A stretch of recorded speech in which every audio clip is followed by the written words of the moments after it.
Omar og Peter? Ja. Velkommen til Folkekirke- og Religionsmødets webinar, der hedder Hellige Bøger eller Hellig Frihed. Vi har i dag besøg af Omar Al-Khatib og Peter Birch.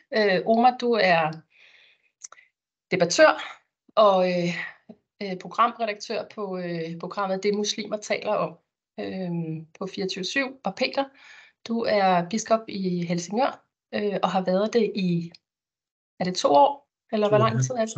2,5 år. Tiden går. Ja. Det bliver sådan, at det vi lægger op til, det er en samtale imellem Peter og Omar, og så stiller jeg nogle spørgsmål sådan indledningsvis og i løbet af den her time, som vi skal være sammen. Det, der er jeres, altså i øvrige deltagers mulighed, det er at skrive ind i chatten. Den er allerede begyndt lidt, og så skriv ind i chatten med spørgsmål, som I synes bør stilles. Så vil jeg tage nogle af dem op og stille dem til Omar og Peter, der hvor det passer ligesom i forløbet af samtalen. Og efterfølgende så var optagelsen ligge på vores hjemmeside, religionsmøde.dk hedder den. Det vi gør i dag, det er jo en af de ting, som Folkekirke- og Religionsmøde plejer at gøre, nemlig at bidrage til at facilitere folkekirkens samtale med andre religioner.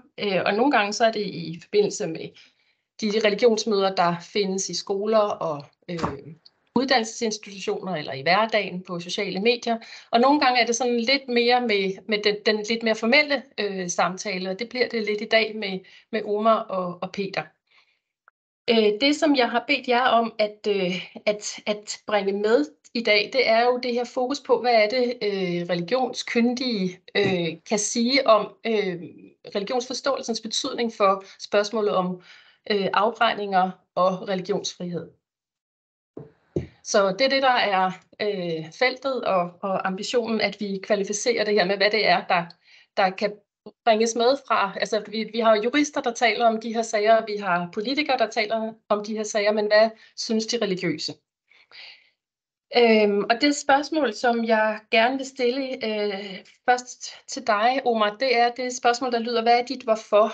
Altså, hvorfor kommer du ind og er med her i den her debat i dag, og i det hele taget i medierne i øjeblikket? Hvad er dit hvorfor? Ja, jamen lad mig starte med at takke for invitationen.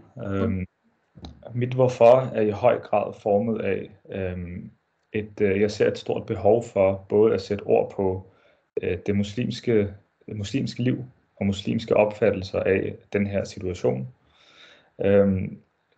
Reaktionerne på koranafbrændinger, som har fyldt en masse i medierne, er en forlængelse af en tradition og en teologi og en tilgang til religion og Gud, som jeg tror er utrolig vigtigt at få med i hele snakken. Ellers vil det ikke give mening, hvorfor mange muslimer, både indlandsk og verden over, reagerer på den her måde, som de har gjort. På mange måder synes jeg også, det har vækket en samtale omkring religion og sekularitet, religionens rolle i det offentlige rum, og hvilke værdier, der skal drive samfundet, hvilke værdier, man skal bygge samfund på, moralske værdier, friheder osv. Og fordi det har vækket den her samtale, så jeg er egentlig glad for, at det har vækket den her samtale, fordi normalt er det svært at tale religion i det offentlige rum, synes jeg, altså i hvert fald islam. Men den her nu, jeg mærker en stemning nu, hvor man i højere grad har lyst til at tale om de her emner. Og jeg tror, det er rigtig vigtigt, både politisk, som der har været en masse af, men også teologisk, hvorfor jeg i særlig grad værdsætter den her form for initiativer. Tak. Og Peter, hvor kommer du fra ind i den her samtale? Også jeg vil godt sige tak for initiativet og invitationen. Jamen, jeg kommer jo ind i den også med den frustration eller bekymring, som debatten og den meget ophedede debat efterlader os med. Jeg synes, som Omar også var inde på, at det er utroligt vigtigt, at vi også får talt om netop vores sameksistens, at vi er et sekulært samfund, men at vi har nogle dybt forankrede rettigheder herunder ytringsfrihed, men så sandelig jo også religionsfriheden, og det vil sige, at vi som samfund er nødt til at finde en måde at leve med hinanden på, som ikke accepterer, at nogle befolkningsgrupper bliver forhånet eller på anden måde talt ned til. Den offentlige debat, det skylder vi hinanden i et moderne samfund. Den offentlige debat skal have nogle rimelige rammer og nogle gode vilkår. Og så er det fuldstændig rigtigt, at så kan vi, hvis vi kan skabe de rammer, så kan vi også tale om vores forskellige måder at tro og praktisere tro. Men de udtryk for ytringsfrihed, der har udløst den nuværende situation, er efter min mening en bevidst obstruktion af samtalen. Og mit hvorfor, det er måske i virkeligheden, hvorfor så mange danskere, kommentatorer, folk, der skriver klummer og debatindlæg, hvorfor så mange vil hævde, at koranafbrænderne og deres frihed er så uantastelig og så vigtig at beskytte. Det har jeg meget svært ved at se. Tak. Det var sådan ligesom indflyvningen til samtalen. Så tænker jeg, at vi prøver at koble til ved jeres baggrund. Fordi det næste spørgsmål, altså vi vil jo rigtig gerne hen til at høre, hvad det er, I så også mere præcist mener om det ene og det andet og det tredje, men for ligesom at forstå, hvad det er, I taler på baggrund af, så er det næste spørgsmål, Omar, det kunne være dig, der også gik først her. Hvad er det, der er jeres baggrund for at tale om det her, og hvad er det, I ligesom trækker på holdningsmæssigt og måske også erfaringsmæssigt? Hvad er jeres, hvor ligger jeres bagage hen? Altså personligt så trækker jeg, det jeg kommer ud af, er islamisk tradition. Jeg trækker rigtig meget på klassisk islamisk teologi. Jeg er på mange måder i virkeligheden trænet som imam, det vil sige, at jeg har været igennem en træning i de klassiske islamiske videnskaber, først og fremmest. Men siden har også engageret mig meget i den offentlige debat omkring religion og modernitet. Så det jeg kommer fra, det er et håb om at kunne både sætte ord på den muslimske fortælling, som jeg talte lidt om før, men også søge at løfte niveauet for den offentlige religionsdebat, fordi jeg føler, at den til tider forfalder til ret overfladiske niveauer.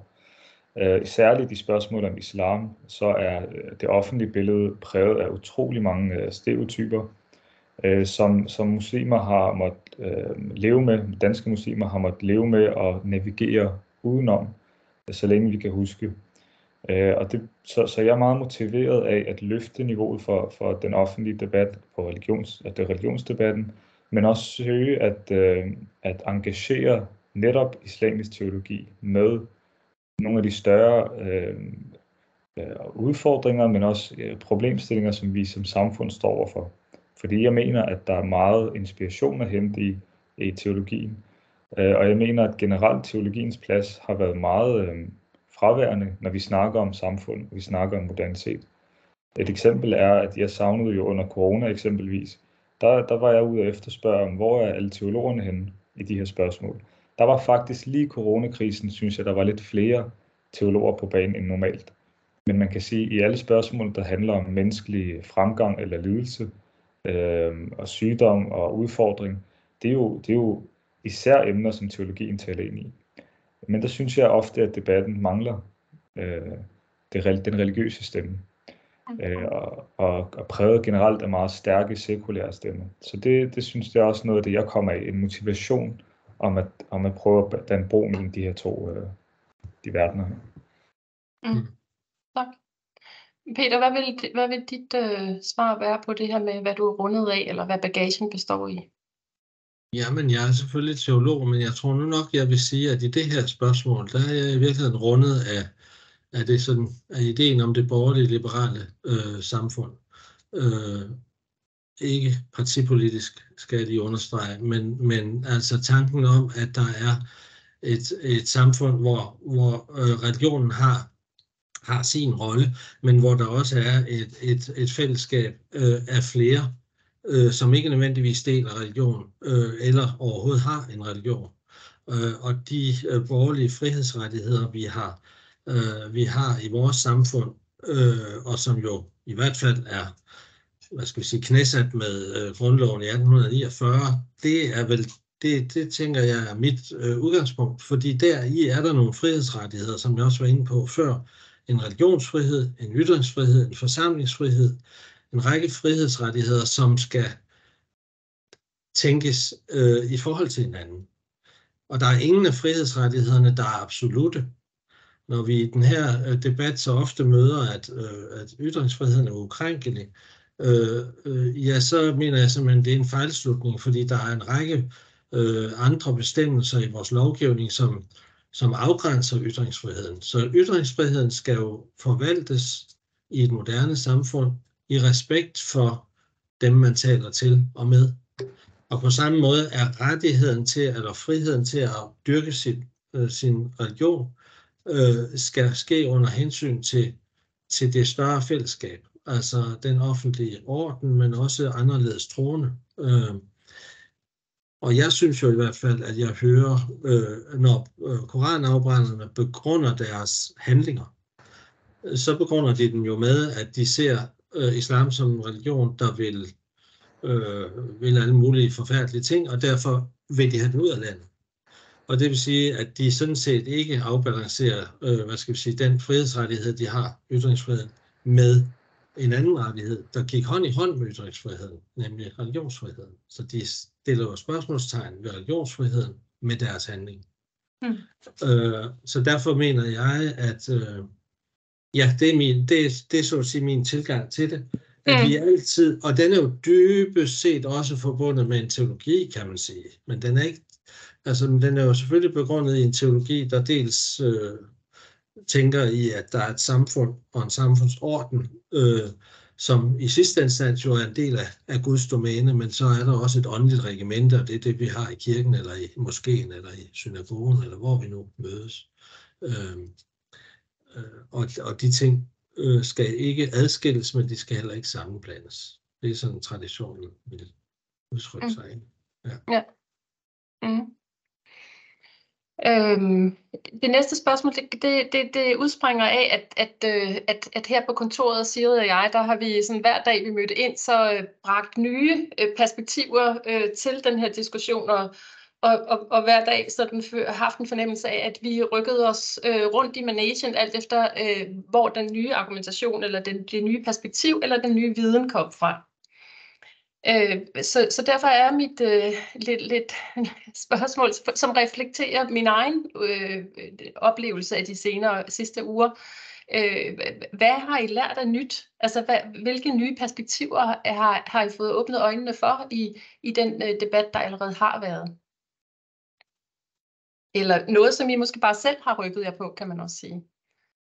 Altså, hvis jeg må svare, jeg tror, jeg og mange andre kristne danskere, etniske danskere, har måske i virkeligheden det har vist, at vores begreb om hellighed er forskelligt. Fordi vi ville sige, at Gud er hellig, og som sådan bekender vi og lovsynger vi Gud i gudstjenesten, men der er ikke en ting, der er ikke et rum, der er ikke et sted, der i sig selv kan siges at være helligt. Det er Gud selv, der er hellig. Og der kan man jo sige, at det er nok, det er nu også et spørgsmål om mig, men at for en muslim har Koranen som bog også en grad af hellighed, som jeg i virkeligheden tror, mange danskere har svært ved at sætte sig ind i. Så det har været en af de ting, tror jeg, nogen måske er begyndt at tænke og reflektere lidt over, at der er en forskel der, som vi også skal være meget opmærksomme på, hvis vi vil respektere hinandens forskellige udgangspunkt for samtale og dialog og sameksistens. Hvis en stod og brændte en bibel af på hjørnet af en gade, så ville det ikke gøre ondt. Ja, det ville være ubehageligt at se på, fordi bogafbrændinger er ubehagelige. Men det ville ikke røre ved min gudstro. Altså, jeg ville måske kunne finde på at tænke sig en idiot. Men det var på det niveau, om jeg så må sige. Kan du følge mig? Ja, altså det har været en af de ting, jeg også er gået fra debatten og virkelig undret mig over, hvis jeg må være helt ærlig, fordi islam, jeg tror det er vigtigt at nævne i første omgang, at islam opererer ikke med den samme dikotomi mellem det hellige på den ene side og det profane, som jo som kommer primært ud af kristen vestlig historie. Det er vigtigt at nævne, tror jeg, fordi det du nævner her, Peter, det er nemlig muslimers syn på, hvad der er helligt. Og den her opdeling mellem det hellige rum og det ikke hellige rum. Som muslim så betragter man Gud, som ligesom jeg går ud fra hos kristne, som det allerhøjeste, det allerhelligste. Men alt, hvad Gud har skabt, bliver dermed en forlængelse af det hellige. Det vil sige, når muslimen går i naturen, så ser han naturen som en forlængelse af Guds helligdom. Han har skabt naturen med et formål. Og en forfatter, han nævnte et begreb, jeg synes var meget, illustrerede det rigtig fint, synes jeg. Han kaldte, at islam opererer med en moralsk kosmologi. Hvis alt, hvad der er i kosmos, er i virkeligheden en moralsk skabelse af Gud. Og derfor bliver menneskelig omgang med hinanden, men også med naturen, med dyreliv, med alt andet, bliver på en måde bundet op af den her moralske skabelse. Med andre ord, der er ikke den samme opdeling, og det tror jeg bliver betragtet som en lidt overraskelse fra kristne især, fordi der netop er den her dikotomi.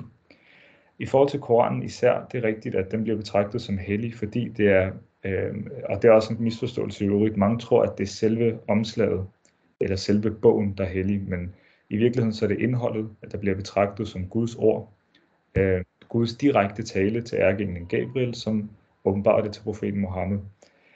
Og derfor bliver den hellig. Så en afbrænding af Koranen, eller en anden form for vandalisering, det er ikke kun afbrænding, men enhver form for vandalisering, bliver en vandalisering af Guds ord. Og det, der sker hos en muslim, der har været meget fokus i debatten på, at det er følelser, der bliver vækket, eller det er ens gudstro, der bliver rokket. Men jeg vil sige, at det handler nok i højere grad om en form for trang til at forsvare Gud fra den her form for hån. Fordi at gudsbilledet i islam er ukrænkeligt. Gud er ukrænkelig i islam. Han er ophøjet og majestætisk. Og en fornærmelse af ham og en hån af den her art vil betyde at reducere Gud til de fejl og mangler, som mennesker har. Og at trække Gud ned på det niveau er i islam, det er der den teologiske, hvad kan man sige, uenighed opstår, tror jeg.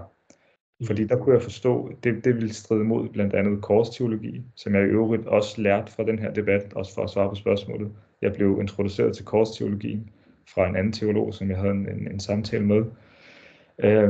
Og der så jeg en markant forskel på islamisk opfattelse af Gud sammen med den kristne. Og jeg er helt enig, Peter. Jeg tror, det er vigtigt at kende de nuancer der, for ligesom at vide dybden af den her debat her. Det er dem, der gør sig gældende, tror jeg, i høj grad. Og hvis man ikke har sansen for den anden måde at tænke og se tingene på, som du beskriver der, så bliver det en meget svær tanke at sætte sig ind i. Men vi har jo tanken om, at Gud har inkarneret sig, og derfor er det ikke bogstaven, det er ikke heller teksten i Bibelen, der egentlig er hellig, men det er Guds inkarnation i Jesus Kristus og i ånden, og derfor har vi altså et andet blik på det. Det vil være en provokation, og vi har også historiske eksempler på, at kunstnere, der omgås Bibelen på en måde, kan opfattes som provokerende.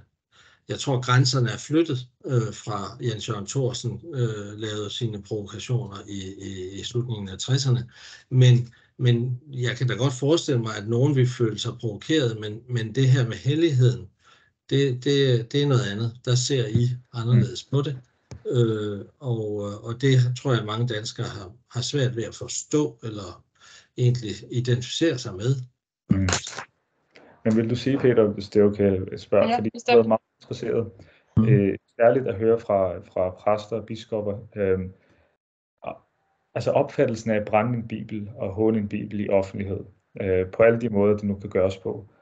Er det virkelig noget, som du personligt vil mene er acceptabelt? Fordi jeg kommer jo fra en tradition, hvor det bliver betragtet som noget af det mest forhåndende, ikke?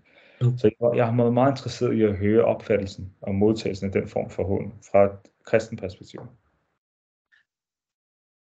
Jamen, jeg vil sige, som sagt, jeg tror godt, vi kan forestille os eksempler. Nu vil jeg ikke give folk gode idéer, men man kan sagtens forestille sig eksempler på provokerende handlinger, som jeg også ville synes var provokerende, men jeg ville aldrig nogensinde lade det være noget, der fornærmede Guds hellighed. Og du brugte udtrykket, at man ligesom skal ind og forsvare Guds hellighed. Og den formulering tror jeg vil have meget, meget svært ved at møde nogen kristen. Jeg vil i hvert fald ikke kunne bruge den, at jeg skal ind og forsvare Guds hellighed.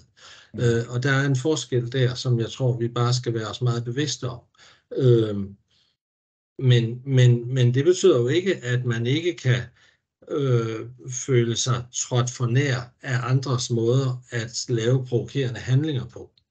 Det, der er vigtigt her, er vel også i forhold til den nuværende situation og diskussion.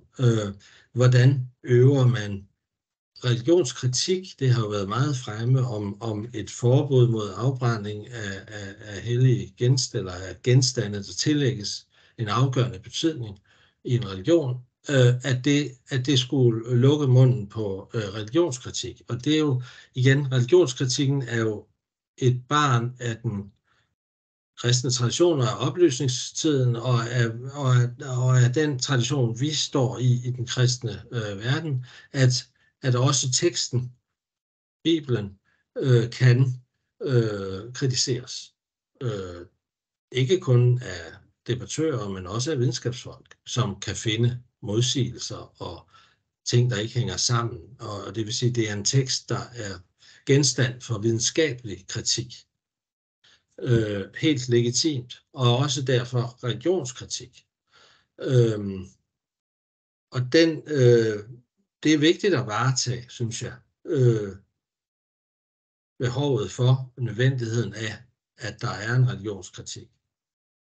Det jeg tænker i forhold til koranafbrændinger, det er så, at det at afbrænde en koran, det er et meget dårligt middel til at indgå i en religionskritisk samtale med muslimer. Og det er i virkeligheden en handling, der lukker for den dialog. Så det er en provokation, der skal lukke munden, og ikke en provokation, der skal få os til at tænke nyt eller samtale på en anden måde. Men religionskritik vil jeg til enhver tid forsvare, både over for kristendom og over for islam, og over for andre religioner. Altså religion kan være skadeligt, hvis det forvaltes usundt, og derfor skal religioner også være åbne for kritik. Og det ligger dybt i vores tradition. Og der vil jeg aldrig nogensinde føle et behov for at gå ind og forsvare Gud. Vi har selvfølgelig en apologetisk tradition, og den går helt tilbage til oldkirken, og det er selvfølgelig også en form for forsvar, men det er jo snarere en måde at begrunde eller repræsentere troen som noget, der tilbydes dig som livsgrundlag, men det er ikke et spørgsmål om Gud har brug for vores hjælp. Gud er hellig, uanset om vi synes det eller ej. Ja, lige det aller sidste, der svarer du måske næsten på det, for ellers kunne jeg godt tænke mig, at du lige præciserede, hvorfor er det, du ikke føler et incitament til at skulle forsvare Gud? Altså, hvad er det, der gør det i din måde at tænke om det religiøse og din religiøse? Altså, jeg synes, at vi repræsenterer en tro, som i sig selv er et svar på Guds tiltale, eller hvad vi nu vil kalde det, men altså hvorfor betragter vi os som troende, som kristne? Jamen det gør vi jo, fordi vi svarer med vores eksistens på noget i tilværelsen, som kalder på os, eller som vi finder en mening og en begrundelse i, og når vi så og når vi repræsenterer den tro, ja, så det er vores opgave overfor medmennesket. Men det er for mig at se ikke at forsvare Guds hverken eksistens eller hellighed, fordi den er så at sige selvberoende, eller den er der også, selvom altså det er en skrækkelig tanke, synes jeg i virkeligheden, at vi skal forsvare Gud, fordi det vil jeg anse for at være en opgave, jeg på forhånd er dømt til ikke at kunne løfte. Så der ligger også en frihed i den tanke, at Gud er Gud, mennesket er mennesket, og det er Gud, der har skabt forbindelsen mellem Gud og menneske. Og Omar, hvis jeg så skulle stille dig det samme spørgsmål, hvorfor er det nødvendigt at forsvare Gud? Eller hvad er det for en logik, der ligesom ligger bag det udsagn? Ja, jeg tror, for det er rigtig vigtigt at afklare, at når jeg siger forsvare, så det i virkeligheden at forsvare måske ikke det mest passende ord. Der i virkeligheden er mangel på bedre ord, men den muslimske opfattelse er helt klart, at Gud ikke har brug for menneskeligt forsvar overhovedet. Gud er ophøjet og hævet fra mennesken, og af samme grund faktisk, det bliver umuligt at forsvare Gud på den måde, og Gud har ikke brug for det forsvar. Til gengæld så det kommer nok mere af en pligtfølelse hos den almindelige muslim, om at kritikken har aldrig været et problem, heller ikke islamisk historisk. Der er klart, der har været, ligesom der også har været i kristen historie, regimer og tyrannisk form for at lukke munden på kritikere. Det har været der i historien, det tror jeg er et menneskeligt instinkt og fejl. Men islamisk tradition har været fyldt med rige intellektuelle debatter omkring Gud og Guds kritik, og forholde sig til Guds kritikken. Og i virkeligheden kan jeg også sige, som muslim, som minoritetsreligiøs, eller som minoritetsmuslim i Vesten i hvert fald, så tror jeg, at den almindelige muslim har været vant til hele sit liv at skulle forholde sig til islamkritik og påstanden om islam. Så den del har aldrig været et problem. Det har været noget, man ligesom har skulle håndtere, og i virkeligheden en del af livet, at man har holdninger og idéer, der støder sammen. Men vi sondrer lidt, når kritikken, den saglige kritik, går hen og bliver en helt bevidst provokation og hån, og forsøg på at det legitimerer Gud. Og i virkeligheden gøre det guddommelige profant. Fordi jeg tror, en anden dimension af det her, som kunne være rigtig spændende at dykke ned i, det er, hvad rolle spiller sekularisering i det her? Altså, og hvad er det sekulæres natur i sin essens? Fordi den muslimske læsning af historien vil være, at sekulariseringen opstod som en måde at gøre op med religion på. I hvert fald gøre op med religionskontrollen eller dominansen. Og det er klart, at der var nogle helt særlige historiske begivenheder, som lå til grundlag for det. Men missionen har været, det er i hvert fald min læsning af det siden, at enhver form for religiøs kontrol, Cornelius van Puysen, den hollandske teolog, han har en definition af sekularisering, som lyder at fjerne enhver form for religiøs, og derefter enhver metafysisk kontrol over menneskets sind og menneskets tunge, altså menneskets tale. Så at fjerne religiøs kontrol over sind og tale er sekulariseringens mål, og på den måde også missionerende, en antireligiøs missionering. Og set i det perspektiv, så står vi over for en situation, hvor hvor man enten skal acceptere, at Gud bliver hånet, Gud bliver nedværdiget, og alle de hellige symboler bliver nedværdiget på samme måde, indtil der ikke er nogen religiøs ærbødighed. Altså indtil det religiøse ikke er omgærdet af sådan en offentlig ærbødighed i hvert fald i samfundet.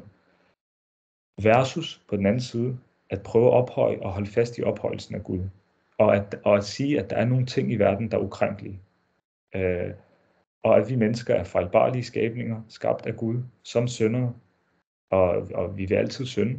Og vi vender tilbage til Gud og søger anger. Og vi er fyldt med vores fejl og mangler. Men Gud er hævet over det her. Er hævet over skabelsen. og kan derfor ikke nedværdiges på den måde.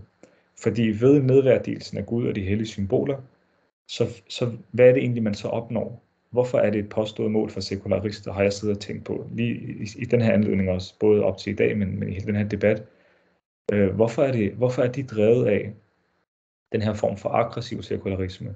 Hvorfor er de drevet af at udviske enhver form for religiøs kontrol over mennesket? Det må være fordi, at, som jeg læser det, et menneskeligt kontrolbehov. Det er jo ikke for at neutralisere al kontrol i verden. Som jeg ser det, når ikke Gud er i kontrol, når vi kigger ud i verden og ser Gud i tilværelsen, så er vi nødt til at se andet. Og jeg tror, det er sekularisters ultimative mål at sige, der skal ikke være en opfattelse af Gud i tilværelsen. Og hvis der er, så må man gerne have den som privat individ, men samfundet må ikke være domineret af en åndsstemning af at se Gud i tilværelsen. Og det er en lille bemærkning også, og så giver jeg ordet. Jeg sondrer også her mellem sekularisme som den politiske dimension, opdeling af kirke og stat, altså at man opdeler lovgivning, og så sekularisering som et ideologisk program. Og jeg taler om den sidstnævnte især. Sekulariseringen som et ideologisk program, som forfattere har nævnt, altså, og i virkeligheden også kristne teologer, som i løbet af 1800-tallet begyndte at advare stærkt imod. Et ideologisk program, der søger at reducere Gud og gudsbilledet. Og det er der, hvor en muslim føler en pligtfølelse til at skubbe tilbage og så sige, hvorfor er det en helligdom? Hvorfor skal det betragtes som et ukrænkeligt princip, at Gud skal kunne hånes til enhver tid og sted? Det princip vælger muslimer at sige, det er ikke nødvendigvis, at vi skal acceptere det som samfund. Omar, en anden måde, nu skal vi ikke ind i en detaljeret, vi har jo ikke sekularisme eller sekularisering som sådan et centralt element her, men en anden måde at tænke eller at bruge ordene på, er jo at beskrive den udvikling, som for eksempel Danmark har undergået med ordet sekularisering, altså som beskrivende en historisk udvikling, og hvor sekularisme er en ideologisk en ideologi om, hvordan man ønsker sig, og den kan jo så have forskellige karakterer. Den kan være moderat, den kan være liberal, den kan være radikaliseret eller ekstrem. Altså, det er i hvert fald også en måde at tale om det på. Bare lige for os at få sagt, at det her med begreberne kan godt være en lille smule forskelligt og også forvirrende. Så hvis nu vi lige holder fast i, Peter, for jeg synes, at Omar siger nogle ting, som godt kan udfordre, eller som vi i hvert fald kan sende videre til dig som en udfordring. Der er dels det her med ikke at skelne mellem det hellige og det profane, altså de to rum, som du talte om før, med det åndelige og det, det verdslige, og så i forlængelse af det, eller ovenpå det, så altså spørgsmålet om, hvad man som menneske i Danmark, lad os nu tage det, og borgere har ret til og kan forventes at levere af noget, som i virkeligheden er religiøst genereret. Det Omar præsenterer er jo, hvor er det kan være svært for nogle muslimer i hvert fald, at håndtere en radikal sekularisme. Omvendt vil der være nogen, der sagde, at det kan være svært at håndtere en så eksplicit religiøs fordring på at holde normen et bestemt sted i forhold til ytringer. Så det synes jeg det må, der er meget at sige om det, tænker jeg. Ja, det er der i høj grad.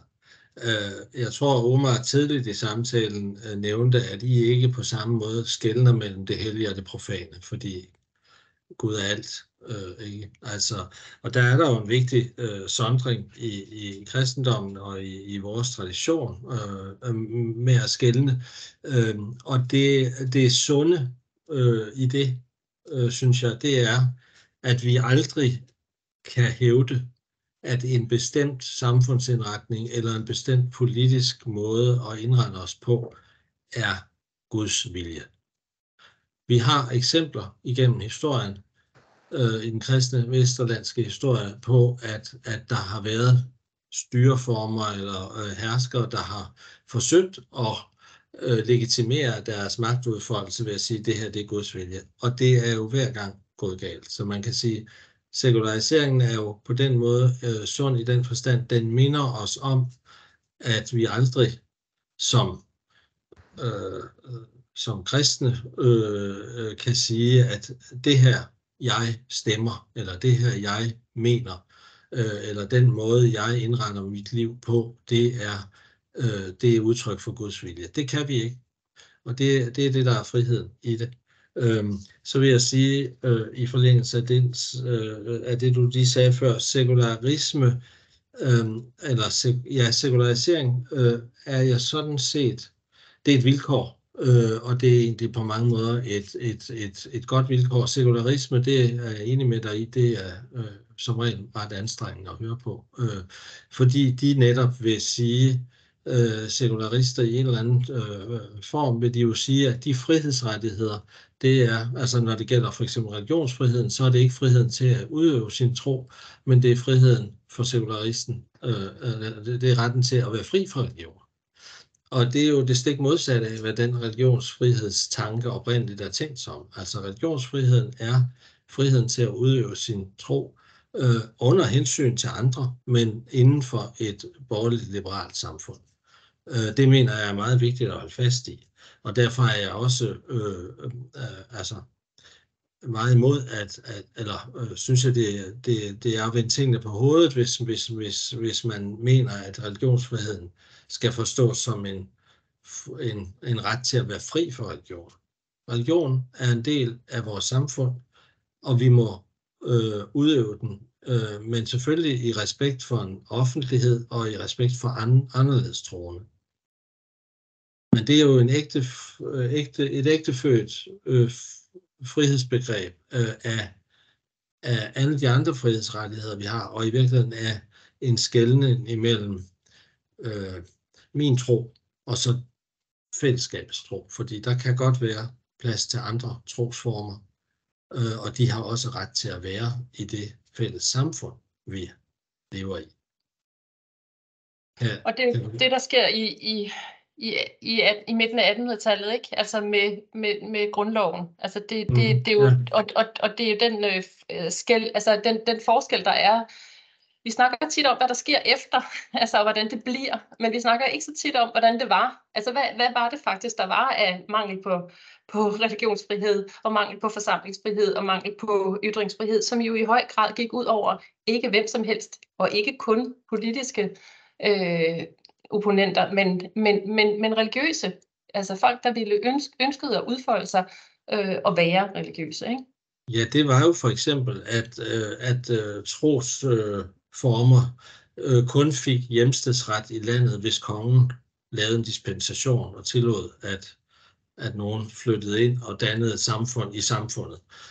Men det var også det kom jo også til udtryk i, at man tvangsdøbte børn, som voksede op i baptistiske familier, hvor man mente, at dåben skulle være en voksendåb, en bekendelsesdåb.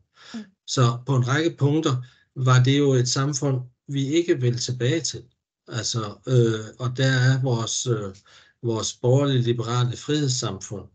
Det er det, der er vigtigt at værne om, fordi det giver os mulighed. Men det er klart, at hvis man begynder at opfatte ytringsfriheden som en nærmest fundamentalistisk ret, hvor jeg kan sige hvad som helst om dig, Omar, eller om en hvilken som helst anden, og gøre med dine religiøse symboler, som det passer mig, ja, så trækker man ytringsfriheden ud i sin absurde form, og så er det ikke længere, synes jeg, en legitim form for ytringsfrihed. Så er det i virkeligheden en forhåndelse, der alene skal tjene til at grave en grøft, eller skabe en konflikt, eller en konfrontation.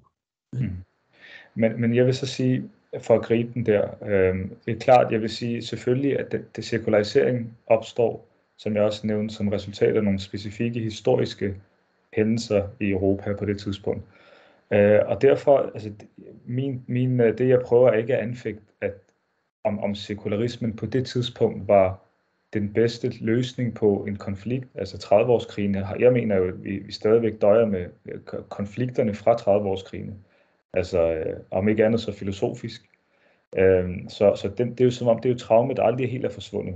Og det er klart, at Europa i den kontekst giver jo egentlig mening, som du nævner, at det kommer i lyset af det, og det er også det, du nævnte, Ane, at det, der lå op til, i hvert fald i århundrederne op til grundloven, at det er den kontekst, det kristne Europa var i. Og der gav det mening, virker det til, med en indsprøjtning af religionsretten for andre til at praktisere religion, som de finder passende.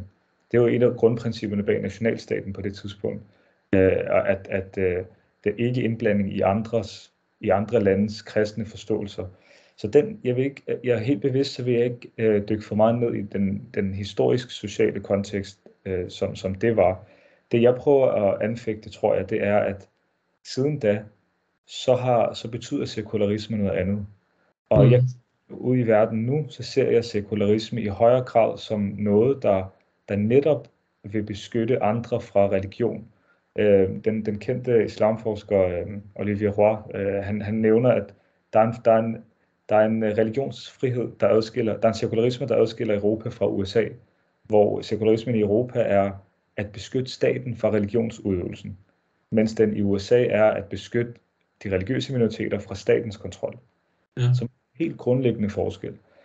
Og jeg siger bare, når du nævner, Peter, det her med, at vi skal sætte grænser for, hvor ytringsfriheden går. Det har været, altså at det er ikke en ukrænkelig ytringsfrihed, som man skal være fortaler for. Jeg tror, du nævner noget i den stil. Det jeg vil sige, og det her samtalen bliver svært, det er, kan man i virkeligheden kan man undgå det uden en grundlæggende kritik af den radikale sekularisme, der ligger bag. Fordi, som jeg ser det, så vil ytringsfrihedens forkæmperne finde en måde at sige, hånen er tilladt, hånen er god, hånen er sund. Og ofte taler de ud fra et neutralt udgangspunkt. Men den her sekulære neutralitet, det er ikke jeg tror ikke på, at det er en neutralitet. Netop af de historiske årsager, så taler den sekulære ud fra en antireligiøs sentiment. Så det er ikke en neutral, objektiv aktør i debatten omkring religion. Det er der jo ikke nogen, der er, tænker jeg.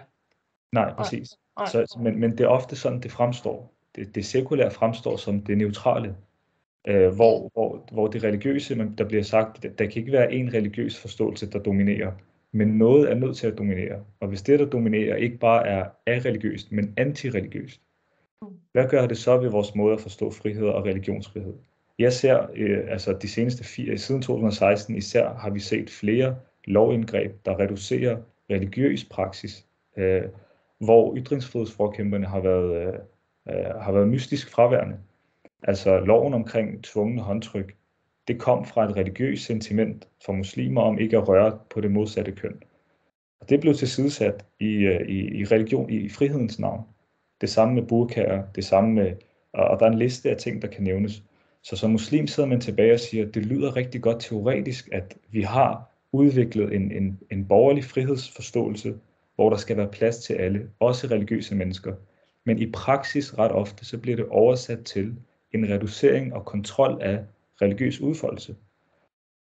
Og der tror jeg, det er vigtigt at ligesom gå et skridt tilbage og så tage et spadestik dybere filosofisk, og så sige, hvad er det for nogle værdier og koncepter, vi har med at gøre? Hvorfor jeg bringer sekulariseringen ind her? Jeg kunne godt tænke mig at fortsætte med det spørgsmål, der hedder, hvem er det egentlig, der sætter retningen? Hvem og hvordan bliver retningen sat for religion i Danmark? Fordi det knytter til det, du lige snakkede om, Omar, at det her er jo ikke første gang, altså med det lovforslag, der er kommet frem nu, er det jo ikke første gang, at man fra Folketingets side ønsker at begrænse, disciplinere, gøre noget ind i en religiøs, eller en kontekst, der i hvert fald har religiøse implikationer. Vi har håndtryk og burkaer, vi har oversættelse af ikke dansksprogede prædikener, vi har forbud imod omskæring, vi har afskaffelse af bededag. Alle de ting er ikke nødvendigvis blevet vedtaget, men de har været til debat de senere år. Og når nu, altså må jeg sige, det lyder som om, at I er enige om, at der er noget, der er for galt, altså noget, der er utilbørligt i lovens forstand. Nemlig at man brænder, altså forhåner, eller brænder og forhåner, altså Koran for eksempel. Men hvordan tænker I om, at om den her, det her lovforslags position eller placering ind i de andre forslag, der har været, og hvordan er udvikler forholdet sig imellem stat og for de religiøse majoriteter og minoriteter? Hvad tænker I om det? Altså, lovforslaget lægger jo i hvert fald op til at sige, at der er noget, der er en utilbørlig behandling af en genstand med en væsentlig religiøs betydning, og så nævnes det ikke.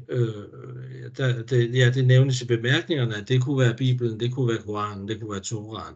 Det kunne også være andre centrale symboler. Så det er ikke på den måde. Jamen altså, jeg tænker stadigvæk, jeg tror, at Omar har ret i, at sekularismen ser religion som noget, der invaderer det neutrale samfund. Det var næsten sådan, du sagde det, men altså udgangspunktet for en sekularist, det er det neutrale samfund, og så kommer religionen og er nærmest sådan lidt invaderende på det. Det synes jeg egentlig er et meget sjovt billede, fordi det forklarer noget, synes jeg. Altså, men min modstand imod eller min holdning til det her er i høj grad præget af en forestilling om et samfund, hvor vi har nogle rettigheder alle sammen, men de er afstemt i forhold til hinanden. Det er egentlig ikke en teologisk begrundelse, men det er faktisk en borgerlig-liberal grundtanke, at den ene borgers rettighed skal selvfølgelig kunne udfolde sig, men under skyldig hensyntagen til andre, der har samme rettighed. Og derfor, det synes jeg bare er en meget, meget vigtig tanke at holde fast i. Og der, så spørger du, hvem er det, der driver religionen, i hvilken retning, eller altså, hvor er udviklingen, religionsudviklingen? Eller forholdet mellem stat og så den måde religioner, både majoritetsreligionen og også minoriteterne, skal forholde sig til sig selv, eller disciplineres, kan man sige, ikke? Statens lovforslag, og i hvert fald dem, der bliver vedtaget, er jo en afgrænsning af, hvor går grænsen under hensyn til noget religiøst, eller i en afgrænsning af det. Og der har vi bare haft forskellige eksempler. Burka og håndtryk er 2 eksempler, som Omar gav, og vi kan tilføje bededag og forbud mod omskæring, som jo ikke er blevet til noget, men som har været diskuteret relativt eksplicit i også, altså med afsæt i et politisk engagement i det, ikke? Det har ikke været kun jøder og muslimer, der har diskuteret det med hinanden, for eksempel, ikke? Men det er da klart, at de her rettigheder, de clasher jo lidt i en dagsorden, der også handler om integration, og i den sammenhæng er det selvfølgelig også vigtigt at undersøge, om modstanden mod for eksempel at give et håndtryk, om den er kulturel, eller om den er dybt teologisk forankret i en muslimsk tanke. Der er jo bestemt en række af de ting, vi møder, som ikke nødvendigvis er fuldstændig ens for alle muslimer, men som er udtryk for nogle forskellige kulturelle elementer af islam i forskellige hvad skal vi sige, traditioner. Ikke? Er det ikke rigtigt? Jo, til det så vil jeg sige, som svar på spørgsmålet også, altså for mig så netop de eksempler, du nævner, Ane, er for mig en bekræftelse og et bevis på, at den sekulære stat kan ikke påstås neutralitet og objektivitet i religiøse spørgsmål. Og med det mener jeg, at ifølge Dalal Assad, den kendte sekularismeforsker, han skriver, at staten er en aktør i konstant at redefinere sekularisme gennem staten, gennem lovgivning. Så det går fra at være teori til at blive en praksis, som staten er nødt til hele tiden at redefinere og omdefinere. Og i praksis kommer det til udtryk i nogle af de her sager, vi har talt om. Det er rigtigt, Peter, at i nogle tilfælde så er der en gråzone mellem religiøse mærkesager og lad os bare kalde det politiske, sociale problemstillinger, eller det, der bliver betragtet som problemstillinger. Men det forklarer ikke, at lad os bare tage et andet eksempel, som vi også har lovgivning på, og det er slagtning, halal-slagtning, halal- og kosher-slagtning. Det ikke relaterer sig til integration, men som direkte har at gøre med, lad os kalde det et syn på dyreliv. Og det er her, hvor netop staten ikke kan påstå neutralitet, fordi ser man det ud fra et religiøst perspektiv, så kan dyr ikke, hvad skal man kalde det, så kan det ikke, du kan ikke ende, det er et ulogisk resultat at ende, og så forbyde halalslagtning, hvis du ser det fra et religiøst perspektiv. Hvis du ser det fra et ikke-religiøst, så er der helt andre faktorer, der spiller ind, og det er dyrerettigheder, og det bliver nogle helt andre fakta, som spiller ind. Så jeg prøver bare at sige, at de her sager her, de er med til at understrege, for mig at se i hvert fald, at den borgerlige liberale frihed, som du nævner, Peter, den er ikke fri fra ideologisk kontekst. Og hvis den ideologiske kontekst er formet af ikke bare af religiøsitet, men antireligiøsitet, så har vi en situation, hvor man i frihedens navn vil begrænse religion. Og lige nu, dem som sidder på modtagerenden mest af alt, det er muslimer, det er islam i Europa. Særligt også fordi muslims praksis er meget visuel, og er meget, den er omfattende. Så jeg forstår, at vi har været dem, der har stået for skud, om man vil, først. Men som jeg ser det, så begrænser det sig ikke til det her.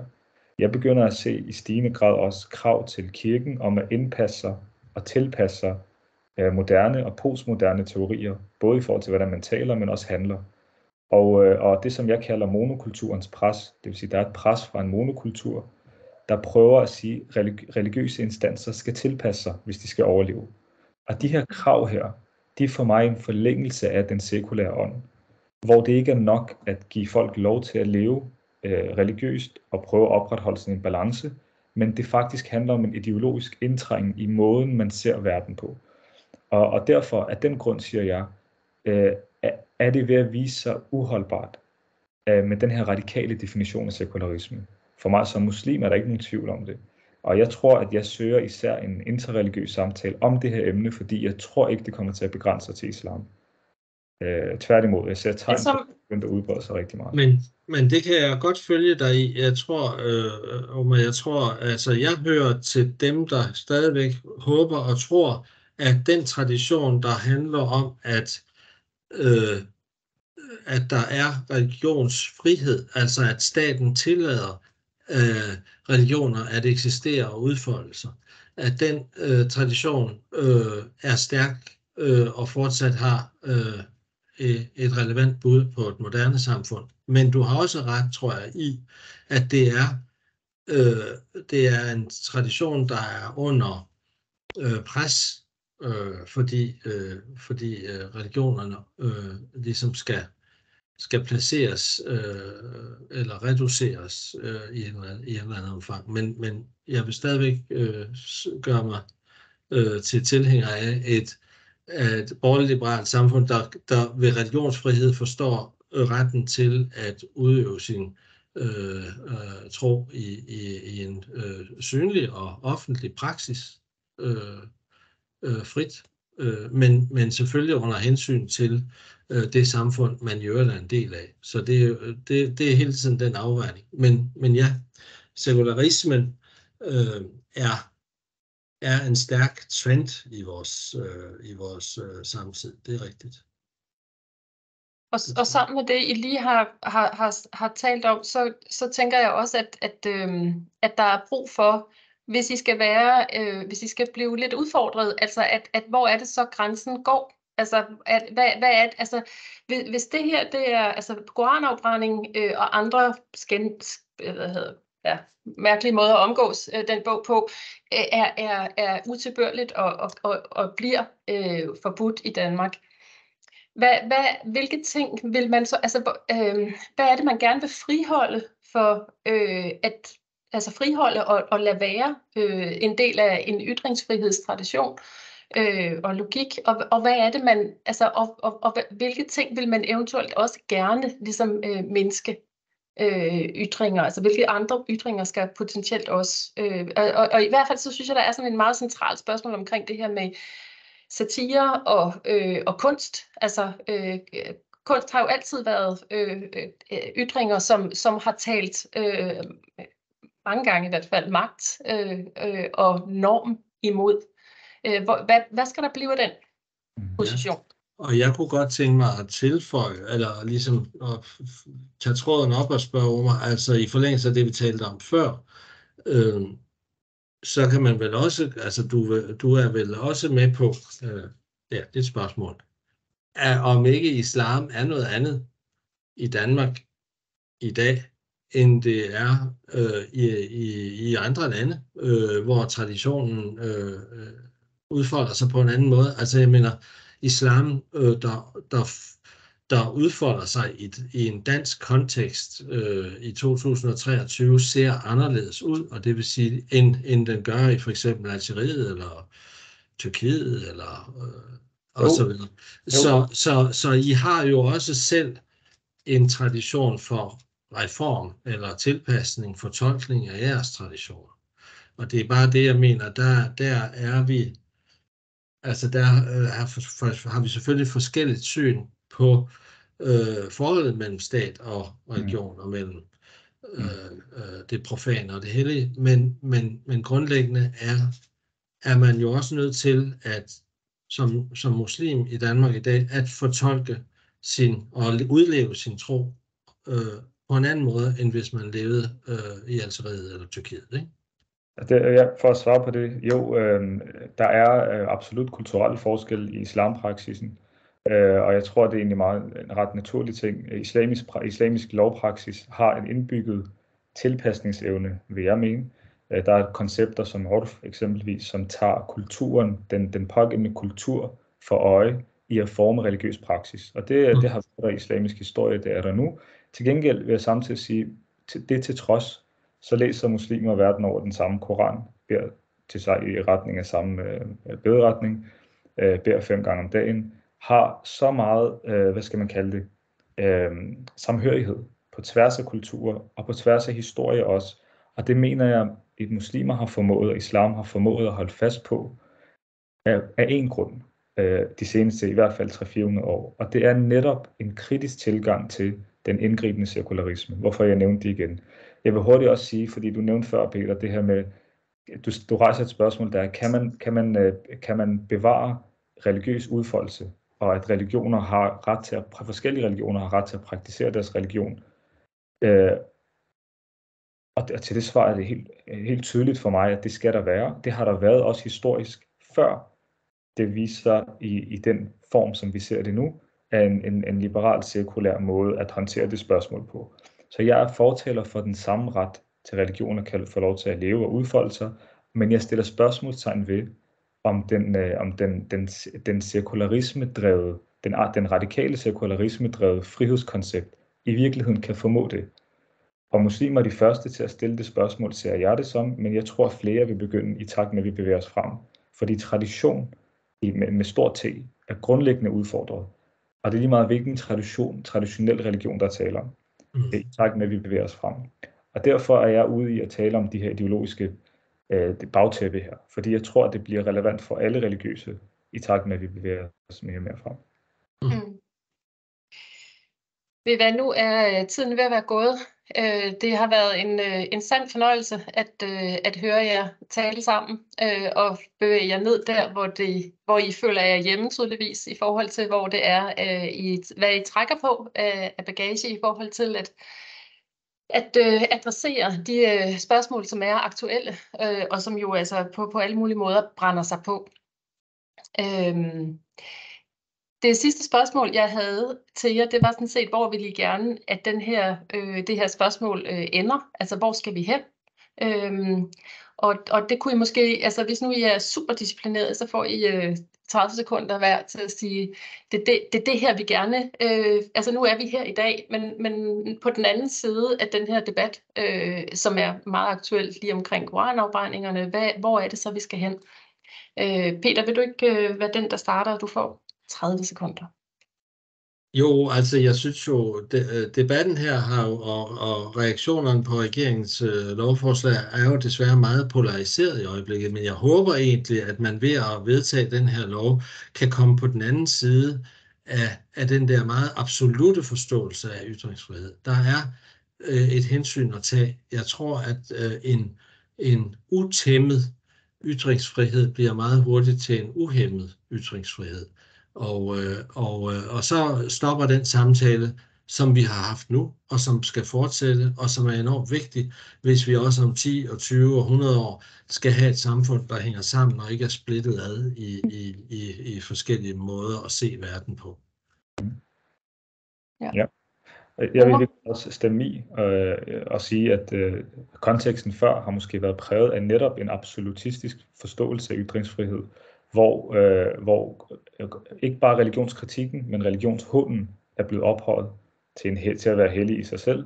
Og jeg håber, at efter de her samtaler her, at de kan fostre en forståelse af, at der må være en grænse at tegne, og den grænse må gå ved den bevidste provokation og hån af det, som er helligt, og ifølge islam i hvert fald, ukrænkeligt. Så jeg håber, at det er en samtale, der kan begynde at se sine former og få lov til at udfolde sig, alt sammen med henblik på et stærkere samhørigt samfund. Og det har I givet jeres bidrag til i dag. Tusind tak for det. Vi har et webinar igen på mandag, samme tid og samme sted, og der er det så med Jesper Hougaard Larsen, som debatterer og snakker med Navid Baik. Så det er I alle sammen meget velkomne til at komme med til os. Tak for i dag. Tusind tak for jeres deltagelse. Ja, tak. Hej. Hej.